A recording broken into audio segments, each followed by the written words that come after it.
Ladies and gentlemen, as always, I'm your host, AirsoftAL, with the, well, new background. Old background-ish, because New California Republic. But today, ladies and gentlemen, I want to talk about a part instead of a gun itself, and things like that. The big thing is that this part is what completed one of my project guns. And, well, enough actually stalling on the thing, and let's actually talk about it. This, of course, is the Magpul MOE fixed stock for AR-15 and certain carbines. It is 100% Magpul. I went with the OD green option because that's how it is, but the big thing is that just the presentation alone on this is, I love it. I really do. This is a great presentation for this product, and it actually is really good. But actually, again, I just want to kind of gush over the box a little bit, because this is just the sleeve over the actual box. But what I love is that it shows you the product itself with this really nice locking lug on there, or at least the lug that you put on there. I'm going to try and put this on here, but I'll explain reasons why here in a minute. Looking over looking over everything itself, you have all these options. You got black, you have FDE, you have OD green, and then you have just basic gray. But the product itself is just self-explanatory all over the damn box. The MOE fixed stock, however, on the back of it, you see this on this with the other lug, which is meant for, I believe, for QD mounts and such underneath it. But I do love it has all this information right here, you know, just basic info. Now, actually pulling it out of the sleeve itself, which you have to cut, of course, on here and here, and then pulling it out, you get the standard Magpul box, just basic Magpul box, nothing special. Opening the box itself, Magpul logo, you get everything in the box itself. Literally everything in here. You have the stock will come in the plastic bag here. You have this very nice, important little info card, which I do like they did give you that. It actually helps you out in understanding if it's a mil-spec buffer tube or a commercial buffer tube. Which, according to this, the mil-spec is 1.15 inches, while the commercial buffer tube is 1.17 inches. I do like that it actually tells you about the extended buttstock here, which, once again, I do like that. It does come with instructions, which, again, anything and everything is welcomed. You also get a website, but the instructions themselves just tell you basic, blunt and simple how to put the thing on there, which we will get into in a second. But I really do wish they would tell you the different styles itself. Let's see here.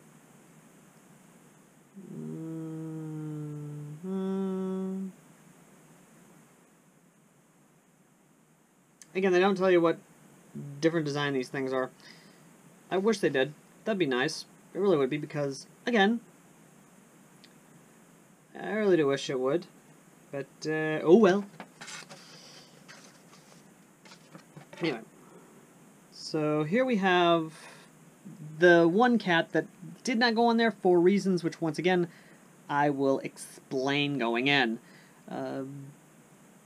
Let's actually start talking about this and kind of get into it, which I'll keep this cap out to use as an example of why it didn't work, or at least talk about why it didn't work.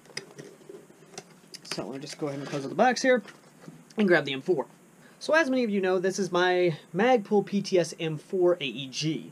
I have been working on this for a couple of years, and it is now finally finished. I went with all MOE and PTS parts, went with OD green, because OD green just looks that much more better. Now you're seeing this right here. This is the cap that actually would work with this and would work with the actual tube itself. And again, I will do an example here in a second. But for those who think that you'll be able to just remove the buttstock itself, no, you can't. It's literally a screw-on. You're not going to be able to get this off to do rear batteries unless you do the crazy thing and you actually undo the bolt here, which again, I will get into in a second, and I will talk about in a second. The big reason why this works better on this is because, two reasons from what I've gathered. The end cap here, which the already molded in screw cap here, does not work very well with. Let me grab the other one here. Does not work very well with this for some reason. I don't know why. I wish I knew why. I couldn't tell you. But for some reason, it didn't work well with this. Because for some reason, it would get far enough away from here that it would... Again, let me go ahead and grab a buffer tube and I'll show you what I mean. Alright, so here's how it would look with the buffer tube and all. For some reason, with this, with the buffer tube on there, the screw would actually knock into this. You can actually somewhat see that, the little bit right there. So in order for me to actually use this one, I have to sand down this area right here. The nice little notch, or at least the what you would see right here when it comes down that way. The screw actually would interfere with this. With the other one, it does not, because if I'm correct on this, the actual this itself is far enough away from. Just go and grab this. From this right here on this specific tube, which this tube right here is a GMP design tube. This one is a Black Ops design tube, or if you really want to go with a Vulcan style tube. All metal, of course. But the big thing is just the thickness of that screw lug right there. You can see that, the big differences between the two. So with this particular designed cap right here, the screw has no problem going through here. However, for some reason, with this, with the other one, it would hit this, and it would not line up with the nut, which is right here on the other side, that you have to connect with in order to lock it in place. And that's another thing. The way the system works is wholly friction fit, or at least to a degree friction fit. In reality, it's a lock system.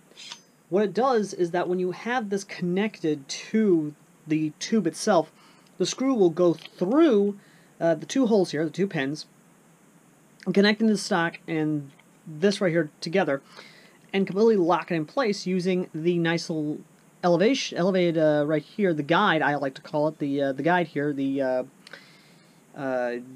this, essentially, it will lock it in place and keep the stock and this from moving, wholly locking in place. And that is an ingenious system right there, and allows it to be put on a lot of other tubes themselves. I like that. It really does work out very well, and that's actually a really clever system.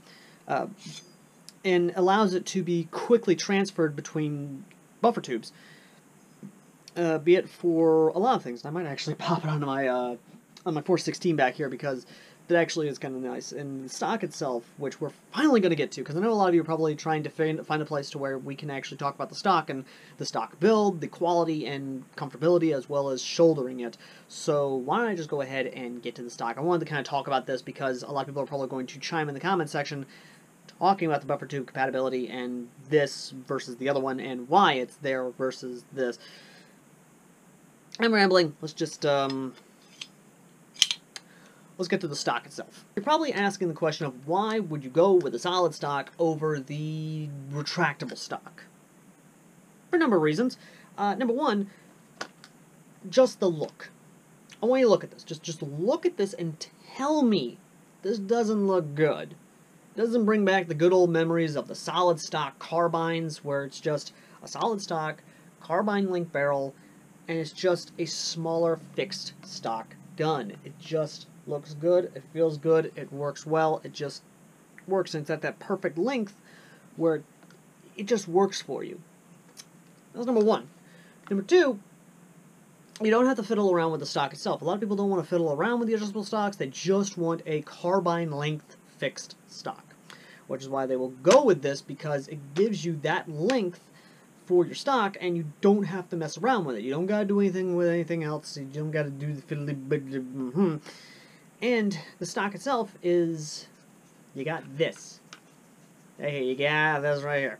And you have these nice little cutouts here and here for a traditional sling, or you have the QD sling point here for a QD sling mount. Once again, lots of nice stuff all together. But that is probably not what you want to know. That's just more or less my reasoning behind it, why I think a lot of people want that. And of course, with this particular mount right here, you have this nice little bit of clearance right there, so that way if you want to put a QD sling point type plate here, you can, and you can have that QD sling point right there on the gun itself.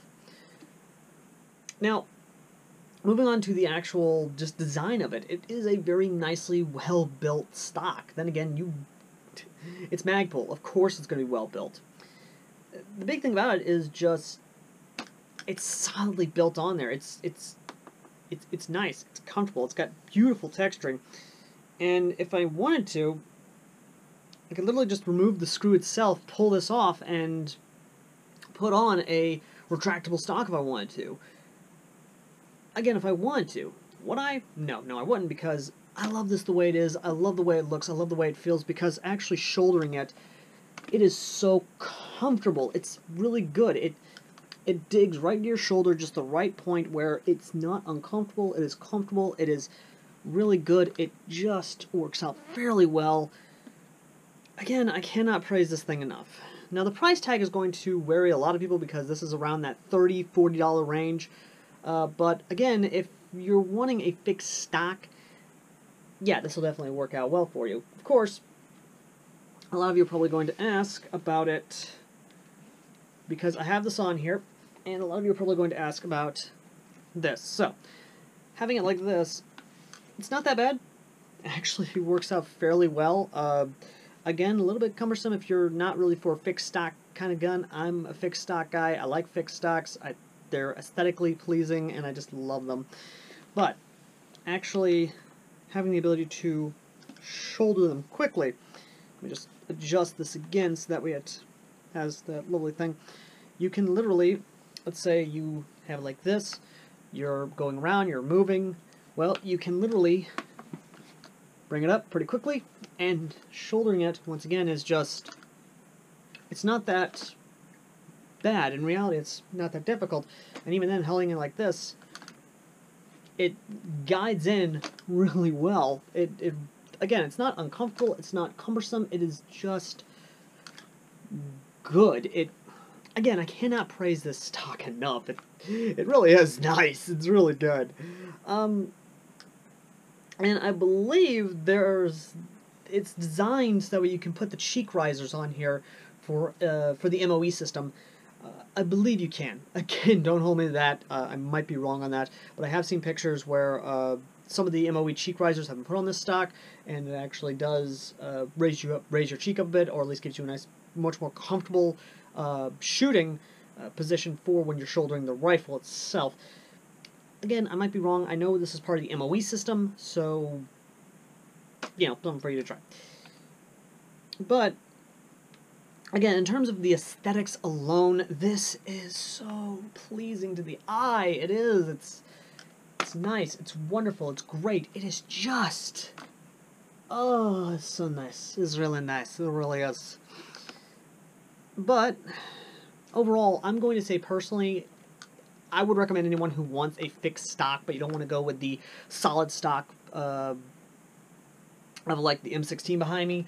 You want something like this, or you want another fixed stock, I say go for the Magpul fixed stocks, because especially this one being at $35, between the $35 and $40 range, well, between the $30 and $40 range, I say this is definitely well worth the price tag. In my opinion, it really is, because number one, it's not the Magpul solid stock. This is meant to go over buffer tubes, so you don't have to go out and spend the money to get a particular style of buffer tube for your AEG or maybe your AR-15. You can literally just slide this on over the buffer tube, and you can just lock into place with one screw, and this ain't moving. It really isn't. It is not going anywhere. It is not moving. This can either be put on with a flat head, or even a Allen key, or an Allen wrench, or an Allen screw. Again, this works out so good. It is really a good gun. What am I saying good? It's a really good stock. It really is. And again, you can remove the butt pad here with these two screws, and you can put on extensions, essentially, to put more whatever you want to, really. Again, it's just really good. It's really great. I just cannot gush enough about this thing. It's really good. It really is. So, yeah. But let me know in the comment section down below what you think of the Magpul fixed carbine stock, and whether or not you'd rock it on your AR-15 or M4. Or if you have a AK with a buffer tube on there, whether or not you'd rock it on that. I personally might myself. I don't know. Again, I'm just going to see what I can do. But overall, it's not a bad design. It really isn't. Again, I cannot stop gushing over it. It's just that good. Anyway, let me know in the comment section down below what you think of this and whether or not you own one. And again, that's it, folks. So thank you all for watching. As always, I've been AirsoftAL, and before I go, I want to let you guys know that this was actually made possible by you, the viewers, who donate to our PayPal. It was you guys that actually made this possible to not only complete the Magpul PTS M4, but also make it possible to acquire some of the stuff that we get on the channel and what we review. So if you guys want to help support the channel, please do consider doing so via the PayPal link down below. And if you want this stock, I will leave a link to eBike down below as well in the pinned comment. And as always, ladies and gentlemen, I will see you all in the next video. Till next time. Later.